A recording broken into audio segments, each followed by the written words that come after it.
What's going on, everyone? It's Adam here from Adam's Nintendo World, and I'm giving you a review of SpongeBob SquarePants: The Cosmic Shake. Now, this is a fun 3D platforming adventure game where you are going to be helping SpongeBob save some of his friends, travel to some unique worlds, and do a whole bunch of really cool things. Now, I don't know if this is necessarily the best game for older folks such as myself. My son Lachlan has been playing this game for I think almost a week at this point, if not even longer than that. I think I've had this for like 10 days and he is loving it. So if you have young kids who love SpongeBob, I can tell you can forget watching the rest of this review. Please don't, please stay. But you could forget watching the rest of this review and go pick it up if you're trying to pick it up for a kid, because I think they're going to have a lot of fun.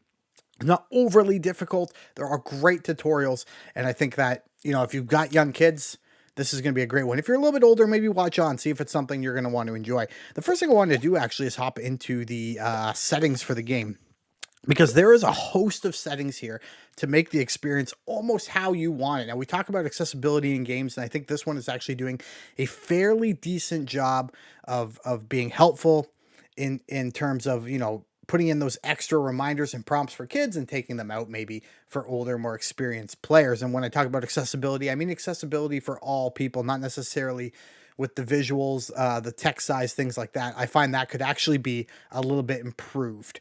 But here you can put the HUD on or off, the objectives on or off, have the tutorials show, smart camera, keeping it kind of behind you, all things like that. Like, you can keep them on, you can keep them off. It's actually really great. But there goes more. There's video settings, audio settings, really good if you're a streamer. Put that video or music all the way down to 0. But you can change all the like, some people hate sound effects. I love that there's the option to actually turn it down. In terms of languages, we have English, French, German, Spanish, Hindi, Indonesian, Japanese, Polish, Portuguese, Brazilian Portuguese, and then English again. And then text languages, I think, is relatively the same. French, Italian, German, Spanish. This is where things are going to go crazy. Latin American Spanish. Yes. But looks like there are more text options than there are options for voice acting, which is understandable. That takes a little bit more work. But there you go. Lots of options. It looks like we're still going. There we go. So there you go. Lots of that as well. Then there are some accessibility settings. The colorblind correction, no one in my house is colorblind. I had a friend, I was hoping to come over to take a peek at it, but you can see the slight changes happening in the background with the thing. And I take it back, guys. I did not realize you could make the subtitles large. Now, I do find that even this, if you're hard of seeing, even this size here at the bottom of the screen, that is not big enough. And I know you can't see it because of what I've got going on. And I just realized, actually, if I go back, I'm pretty sure you couldn't see any of the changes. I mean, you could see the changes, but you couldn't read them because of the video in the corner. But anyway, let's keep going. Accessibility settings, we got color blindness. Again, you can see that changing, which is really great. Severity, not sure what that means. Oh, okay, it changes it even more. So you got actually quite a bit of control here. Again, I don't think this is large enough. Sorry, THQ, do something better. And then you can make it, change that as well. But anyway, there we go. So there are things. I do think the subtitle size is just, it's not quite there. It needs to be much, much, much larger. All right, we're going to hop back in. There's lots going on. I'm just going to continue where I'm at in my my new save. I've created a new save in terms for streaming and things like that. So I'm not going to be showing off anything late game. This is Bikini Bottom in the very first world, and that is it. So if you're worried about spoilers, if you're worried about seeing things you don't really want to see, this review you're going to be fine. You're going to be perfectly fine watching this. You're only going to get a little tiny spoiler that will ruin your day. Here's a good opportunity to talk about the load screens. Now, I do find that they shouldn't be this long. It's not overly long, and it maybe could be because we are obviously playing on Nintendo Switch, but I don't love that load screen time. It could be just a bit faster. Again, I haven't played this on PlayStation, haven't played on Xbox. I can almost guarantee you much faster on both of those consoles. So if that's the experience, you don't want to be waiting in some load screens, go that route. In terms of graphics, actually, this is a really good place for me to talk about things. Again, we are talking about the Nintendo Switch version of the game, and it looks okay. I do notice when I'm running around the worlds, there's going to be quite a bit of pop-in. For example, over here, and you can't see where I'm pointing, but, you know, right straight ahead, you can see the floating underpants to the left of that. Some stuff is going to pop in there as we get a little bit closer. There's some decent draw distance, like up if you look up to the mountains. But all those items up there should be actually moving a lot more than they are, and you can see them kind of twitching. But it doesn't look right. They should be doing more of this swaying and bopping, which you're seeing right here at the checkpoint. Not a big deal. Like, this isn't anything that's going to be mind-blowing that you can't play the game. It's just worth noting. I do find from time to time the environments are really detailed in some areas and then not very detailed in others. And what I'm talking about here is this plain brown they're using for the sand. I get it. There are areas where there's lots of this. Again, I am nitpicking here, folks. I am really, really nitpicking. It's colorful, it's nice, it's beautiful, but nothing's gonna wow you. Nothing's gonna wow you.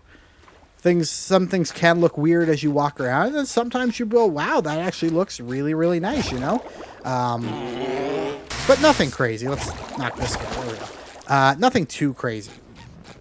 But as we move in, you can actually kind of see how that... Even there, you don't see it that much. But here you go. See how they move? They move with you. Things like that. Things like that. So there we go. All right. What else? The game's controls fine. You're just going to look around with the right stick. You're going to move with the... Get out of here. You're going to move with the... You just saw a little bit of the hiccup there. There's going to be hiccups on Nintendo Switch when you do things. I find it after repeated enemy hits, depending on where you are in the world, it's possible that you might get a little bit of just slowdown. Just not a ton, but enough that it could be considered a problem. All right, where are we going here? But everything's like plainly laid out. You've got your main objective on the side in yellow, and then it tells you what to do in white. Of course, you have an objective marker right there, so it's actually telling me to head on over that way to get more cactus juice. Although, what's odd here is I can actually get cactus juice here as well. As you can see, this thing is full of cactus juice, so it's a little bit funny that there's not two. It's asking me to collect two. There's not two arrows or two icons on the screen to point you to both of the things. A minor annoyance. Other games have it. This one just doesn't. So, worth noting as well. In terms of gameplay, like I said, it's 3D platforming. You can jump, double jump, you can glide, you can ground pound, you can spin. Like, lots of cool things you can do. You can throw bubbles. You can, that's the ground pound. Somewhere over here is the glide. Where's the glide? There you go, glide with A. So, it's very simple. Everything's mapped to basically your A, your B, and your Y. A, B, and Y are going to be your best friends here. A little bit of the trigger work, but not too much. So there you go. Graphics we talked about, gameplay, sound we talked about. I haven't actually played a lot of the game with the music. Now, I would assume the music adds to it because if you're playing without music, which I am because I'm streaming, it's pretty quiet. There's not a lot of ambient noise, not as much as you would think.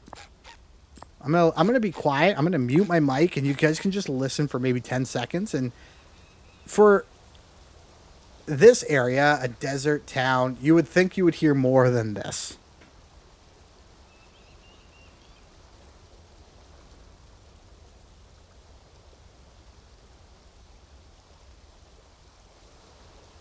Now, just because I can and because I won't get a copyright strike if I do it, we're going to go into our settings. We're going to go to audio settings. I'm just going to pop the music on for a hot second so you can kind of get a feel of what the game's like with music. Here we go.